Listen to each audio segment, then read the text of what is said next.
Welcome back to test number 6 here in the Total Tactics testing series, and this week we are going on the offensive with a very balanced 4-2-4 tactic. Now, before we get to a description of the tactic itself, I do want to remind you that you can download all of the tactics and a few other things on the Total Tactics Discord server. There's a link in the description to join that Discord.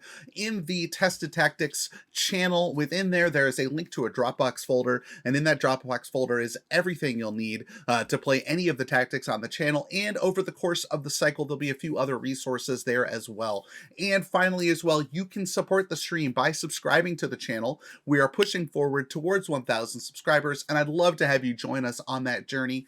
And finally, we have a Patreon for the channel as well. Getting involved in the Patreon gets you lots of extra benefits, including tactics reviews and write-ups and early access to the tester as it's being worked on and developed in its alpha and beta stages before it's released to the public. So there's lots of reasons to get involved, and Ultre and Mate Benchik have already done so. Thank you so much to them for their support as well. And let's take a look at this tactic, though. I think you'll be really pleased with the results. I know that I am.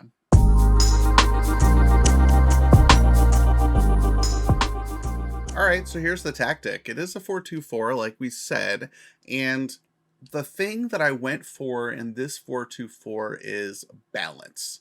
So that was like the big focus on how could I attack using width, using some of these channels, but still find some balance. So similar to the 4-2-3-1 last week, we are playing two DMs here, and it is again the Volante ball-winning midfielder combo. So we're using that Volante as a shuttler, like a ball carrier up the middle, to connect with the advance forward and this inside forward, which is a movement that I really like and something that I think you'll see in the highlights as we go through, the kind of movement and passing that is possible through that combination. And then the other combination here that we're using again is this ball player defender on cover next to a ball playing defender on stopper. We have the stopper behind the ball winning midfielder because the ball winning midfielder tends to chase ball carriers to the left and to the right. They do a good job holding their vertical depth, but their horizontal movement can be a pretty wide range, almost touchline to touchline. So having this ball playing defender on a stopper stepping up into the spot that's vacated by that ball winner really helps it generate interceptions and make sure your ball player defender on cover stays back, which is a really important interaction here on the match engine in 23.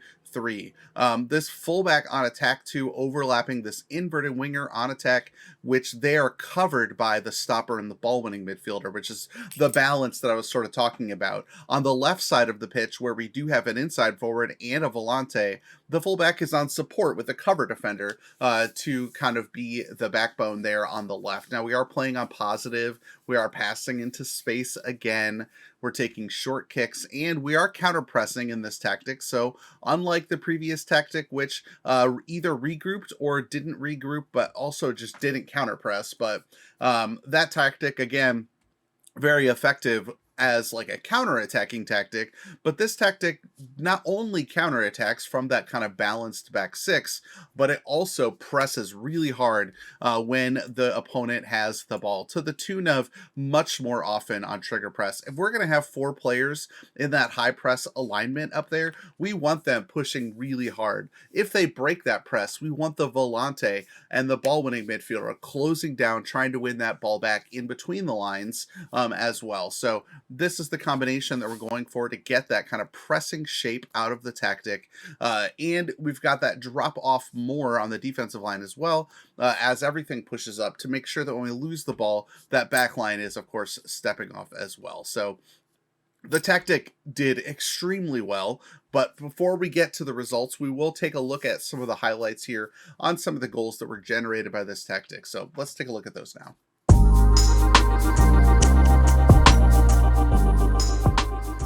All right, on this first highlight, I do kind of want to illustrate some of the pressing of the tactic and how that can lead to maybe some turnovers. So what happens here is we end up with the ball out wide, but we lose the ball And so there are two layers to the press to get that back, which is something that I think is really interesting about the tactic. And so hopefully you'll kind of understand what I'm talking about winning the ball back kind of between the lines if the first press is broken by the opponent. So I'm going to go ahead and hit play here and let this sequence play out, right? So here Mela to Ederson, and then back here into the corner to Mela, who can't get the cross off and instead loses the ball. So we try to press here. Right here, Mela is putting that pressure back on. They break it. Henderson's on the ball, and that's where Ederson steps up, pokes it away. Højlund then makes a ridiculous shot that Lookman kind of played through to him. But the inside forward was still tucked inside from the movement, so Lookman could be a part of the buildup. Zapata was there as well as Højlund. So we won the ball back with the press activated on the right wing. But the two strikers and the advanced forward were still up because they had also been a part of that pressing mentality. And we're starting to drift centrally to make a difference in the play, and that's exactly what happened. So we saw Ederson win the ball back on that second layer of the press, get that ball up forward to Lookman, who then plays it across to Højlund, who then has a very classy finish into the side netting for sure, but that's a goal that was created by the press and something that this tactic will see a lot of. So another thing we talked about here on the tactic explanation is the role that the segundo volante has in the build-up here, connecting with that left side of the offense. So let's watch Martin de Roon's job and role here in the build-up here on this goal highlight. So it starts out of the back, and Demiral lifts it forward. We don't win the header, but right away, the Koopmeiners, playing ball-winning midfielder, is pressing. And here's de Roon, already at the halfway line, up joining the play to connect with the advanced forward on that pass. So Zapata falls deep. You've got Boga on the left creating a diagonal as well, and it's Muriel then who ends up scoring. So a lot of the moving parts kind of work together there to create that goal. You had de Roon stepping way up into a center mid position, and it is one simple touch, right? But the way it links the advanced forward with the midfield is what created the opening for Muriel to score. And in fact, you can see how far the defense has kind of stepped up in that channel, creating the diagonal because of Zapata dropping deep, right? So let's back it up again here to Boga's touch. And we've got this defensive line is very high by Tomori and Cher. So Boga wins the ball. Tomori is watching Boga. You've got Muriel streaming through the channel, and Zapata dropped so deep back here that it's the defensive line is just really high. And that's the ball we saw, as Boga is able to slip it past Cher, who maybe should have done better, but the angle was there for that pass. And then Muriel makes no mistake of the finish. All right, on this highlight, again, it's the power of pass into space. We've got the ball coming up through Brandon Soppy, who's a fullback on attack. So there is a fullback on support, my apologies. There is a ton of space in front of Soppy on this play, but because he's playing a support role, he doesn't take it, which I think is important, because a turnover here, like, you know, if Zanoli catches him from behind, or if Ostergaard does a good job and comes over and steals the ball, then, like, Soppy's going to get counterattacked behind, right? So that's one of the reasons why, because of Volante next to him and the advanced forward and inside forward in front of him, you know, there's not a lot of cover if that fullback gets too far forward. So that's part of the plan here. So Soppy releases a ball into space early, and that, I think, is what causes the entire goal. So there he is. He backs off. He could have run all the way up into the overlap. Instead, Zapata evades that tackle of Zanoli, and then the second part of this goal is Scalvini in the box there was the segundo volante today in the tactics. So if you kind of watch his movement getting to that position, you'll see kind of what I mean too with the volante being able to, let's just back it up 10 seconds. And then this time we'll highlight Scalvini and watch Scalvini's movement getting towards the box. So here's Scalvini is highlighted, Zapata, and he just keeps going, and he's got no one marking him. The defenders are too far back, and he's just eventually wide open in the box. And it's such a simple movement, but that volante on attack occupies that position. The advanced forward has vacated, and Zapata is able to get him the ball for the goal.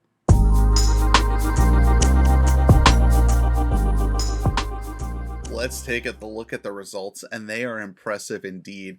One of the highest finishes in terms of points that we've had on the channel this year, and it's clocks in at 90 points for Atalanta. Only 2 losses over the whole season of Serie A playing this 4-2-4 tactic, and I think it shows that this is a tactic that can do some serious damage in your saves as well. Let's take a look at some of the stats a little bit more in focus, and 27 wins out of the 38 games, 9 draws. If you can cut down on those draws with some in-game management, this tactic could fly even higher up towards the 100-point total. And then again, only 2 losses. Now, what I think is the most impressive about this tactic, and if you remember back to the very beginning, we talked about balance, and you would think in a 4-2-4 that this would be conceding 50 goals but scoring 100.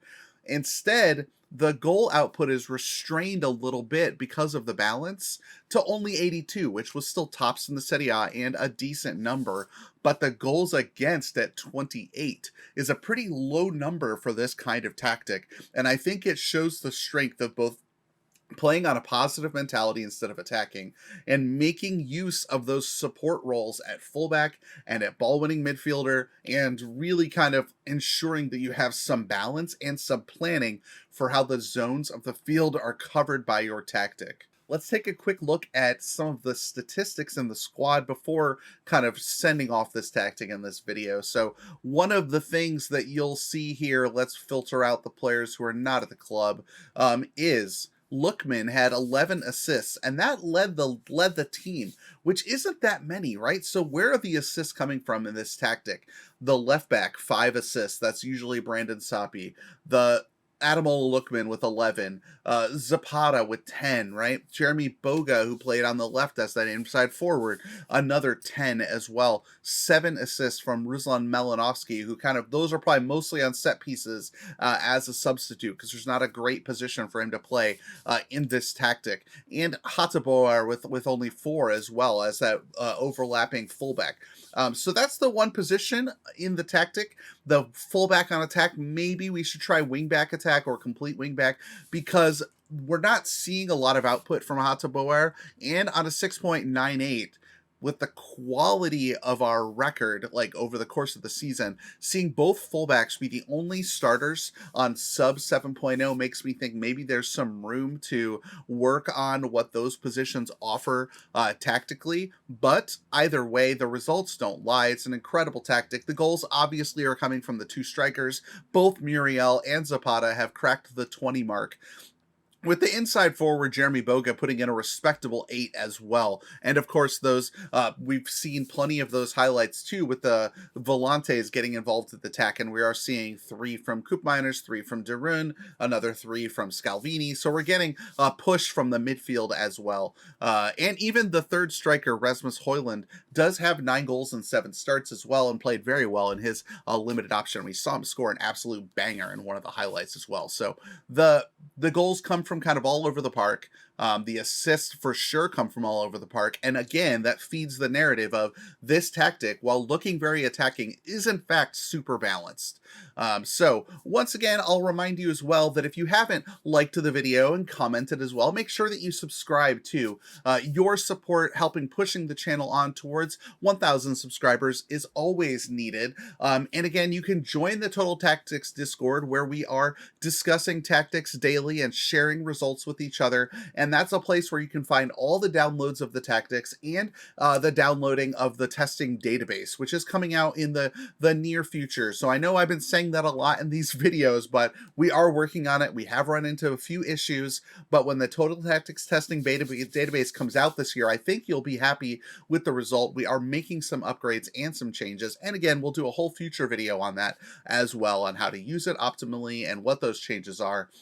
But until then, and until we hit that finish point on the testing database, I'll see you later and next time for test number 7, and we'll see what we can come up with next week for your Total Tactics testing needs.